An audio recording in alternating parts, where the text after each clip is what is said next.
So let's start with an honest question. Why are so many Christians hypocritical?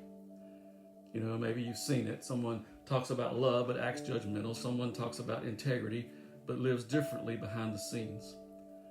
And when people see that, they ask, if Christianity is supposed to change people, why do Christians act like that? Well, that's a fair question.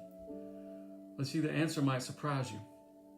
A lot of people assume Christians invented the conversation about hypocrisy. But actually, Jesus talked about it constantly. In Matthew 23, Jesus publicly confronts religious leaders who look spiritual on the outside, but were corrupt on the inside. He called them whitewashed tombs. In other words, they looked clean on the outside, but inside something was dead. So here's something important to realize. Christianity doesn't ignore hypocrisy. Jesus condemned it. One of the biggest misunderstandings about Christianity is this. People think the church is supposed to be full of perfect people. But the Bible never says that. Christianity actually teaches the opposite.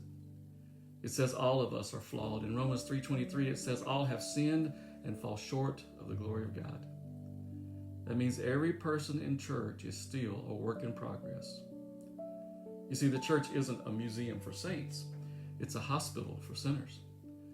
And hospitals are full of people who are still sick.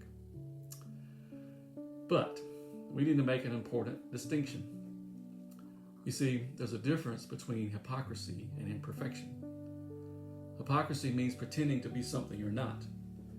Imperfect people, on the other hand, are people who are still growing. Christians aren't claiming they never fail, they're claiming they need grace. Think about the disciples. Peter denied Jesus, Thomas doubted, the early church was full of flawed people, yet God still worked through those people. Here's another reason this question feels so intense. When someone claims to represent God, people expect something better. And that expectation, it makes sense. When leaders fall, when believers act harshly, when churches fail, it damages trust. And the Bible actually acknowledges that reality. That's why Jesus warned repeatedly about religious hypocrisy. But here's a question most people never ask. If Christianity were completely false, why would hypocrisy bother us so much? If morality is just personal preference, then hypocrisy shouldn't matter. But deep down, we know something. We know integrity matters. We know that truth matters. We know people should live consistently with what they claim to believe. That moral instinct points to something deeper. Here's the most important part. Don't judge Jesus by the worst examples of his followers. Instead, judge Christianity by Christ. Look at his life. Look at his teaching. Look at the way he treated people. And when you examine Jesus himself, you see something different.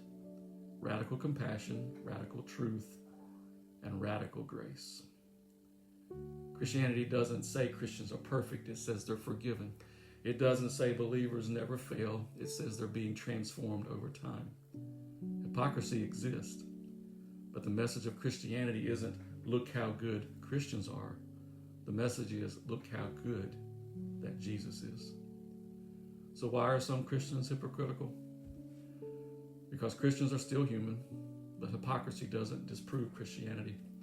And if anything, it shows why grace is necessary. The real question isn't, are Christians perfect? The real question is, who is Jesus? Because Christianity isn't built on the behavior of his followers, it's built on him. Hey, take a moment and subscribe for more steady truth in a noisy world.